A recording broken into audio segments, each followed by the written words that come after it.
Open your last bank statement, or just look around the room you're in right now and find the one purchase you're still quietly paying off, the thing that felt completely necessary in the moment you bought it. Now ask yourself one honest question. If absolutely no one on earth would ever see it, would you still have bought it? For a lot of people, the honest answer to at least one purchase on that list is no, which is strange if you think about it for more than a second. Nobody held a gun to your head. You reached for your card willingly, maybe even happily. So if it really wasn't your decision in any meaningful sense, whose was it? Stay with me, because by the end of this, I'll give you a 5-minute test that tells you, in actual dollars, exactly how much of your own spending currently belongs to you, and how much belongs to something else entirely. The usual money advice treats this as a discipline problem. Budget harder. Track every expense. Wait 24 hours before buying anything. And for a week or two, it usually works. Then the same pattern quietly comes back, not because you lack willpower, but because that advice is aimed at the wrong target. It assumes the desire itself is yours, and the only job left is controlling it. But what if, for a noticeable chunk of what you buy, the desire was never yours to begin with? Picture two co-workers who both just got the same small raise. The first starts pricing out a car upgrade that same week. Nothing was actually wrong with the old one, it just suddenly feels a little embarrassing to park next to certain people in the lot. The second quietly uses the raise to pay down a debt nobody else will ever know about. Ask either of them a year later why they made that choice, and the first one will give you a perfectly reasonable-sounding answer. Better mileage, due for an upgrade anyway. None of it will mention the actual moment the decision got made, which was the instant their co-worker pulled in with something newer. Notice the order things happened in, because it matters more than the decision itself. The want showed up first, instantly in the parking lot. The reasoning, mileage, age of the vehicle, due for an upgrade, got built afterward to give the want something respectable to wear in public. That's not a character flaw, it's just what a mind does by default. It very rarely says, I want this because someone else has it, and I felt small for a moment. It reaches for a story that sounds like planning. The story isn't a lie exactly, it's just never the actual reason, and as long as it sounds reasonable enough, nobody, including the person spending the money, ever bothers checking it against what actually happened first. There's a name for what happened in that parking lot, and it comes from a Russian writer who spent years working in the hard sciences before any of this. He writes under the name Vadim Zeland. His book, Reality Transurfing, became one of the most widely translated spiritual-adjacent texts of the last 20 years. And one part of it in particular explains that exact moment with more precision than most psychology does.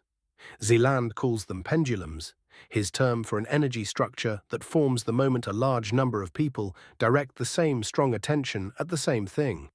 A political movement is a pendulum. A fandom is a pendulum. A religion, a sports team, an entire industry, all pendulums. They don't have a body, and they don't have intentions the way a person does. But functionally, they behave like something alive. They need a constant supply of human attention and emotion to keep existing, and over time they get extremely good at extracting it. Here's the detail that matters most for money specifically, straight from how Zeland describes the mechanism. A pendulum doesn't care whether you love it or fight it. Both feed it equally. Every bit of attention you spend on it, positive or negative, makes it stronger. It doesn't care if you're saying yes or shouting no, you're still playing its game. The only thing a pendulum genuinely cannot survive on is real indifference. He also names the specific tool a pendulum uses to pull this off. Destabilization, not destroying your peace outright, just knocking you slightly off-center. A flicker of envy, a small pang of, I'm behind. Once you're even a little off balance, you'll reach for almost anything that promises to restore the feeling of being back on solid ground, and a purchase is one of the fastest, most available ways to manufacture that feeling, even though it only ever lasts a few days. The pendulum doesn't need you to buy the item specifically, it just needs you destabilized often enough that buying becomes your default way of recentering yourself. One very ordinary example he names directly is fashion. Not as a metaphor, he points to the fashion industry and the wellness industry right alongside it as literal pendulums. Clothing nobody needs for warmth or function, wanted purely because enough people are already pointing the same emotional current at the same item. Swap clothing for car, kitchen, phone, or wedding, and the mechanism doesn't change even slightly. This isn't only a spiritual metaphor either, economists have measured a real version of the same effect. Robert Frank, an economist who spent years studying what he called expenditure cascades, found that when spending rises near the top of any community, even among a small group, it quietly raises what everyone just beneath them starts treating as a normal baseline. And that pressure cascades all the way down the income ladder. A bigger wedding, 2 rungs above you on the income ladder, quietly resets what counts as a normal wedding for everyone watching it. A renovated kitchen down the street resets what a finished kitchen looks like, even for people who were perfectly happy with theirs the week before. Nobody's actual paycheck changed in that scenario. The reference point did. People go into real, measurable debt, chasing a baseline that someone else's spending just moved, which is a research paper's drier way of describing exactly what happened in that parking lot. None of this is an argument for living like a monk, and it isn't a verdict that wanting nice things makes you shallow. A genuinely owned desire and a pendulum-fed desire can produce the exact same purchase. The test was never about the object itself. It's about what's running underneath it. Someone who's loved watches since they were a kid, who'd happily wear the exact same one with the brand name filed off and never mention it to a single person, is acting from a desire that's actually theirs. Someone who wants the recognizable logo specifically because of how it reads to other people is acting from the pendulum, even while buying the identical watch. Same receipt, completely different engine running the purchase. You can actually feel this pendulum directly, in real time, the next time you scroll past someone else's new purchase and notice a small, sudden urge to also have it. A thing you weren't thinking about 90 seconds earlier. That urge isn't information about a gap in your life. It's the pendulum routing through you, using a stranger's purchase as the trigger. Their purchase didn't change anything about your actual life. The urge did all the real work, and it did it to you, not for you. Here's how to find out, in real numbers, how much of your own spending right now actually belongs to you. Step 1. Pull up your last 5 purchases over $50. Or, if nothing recent comes to mind, your 5 most wanted items on a wish list right now. Adjust that number up or down, so it actually means something to you.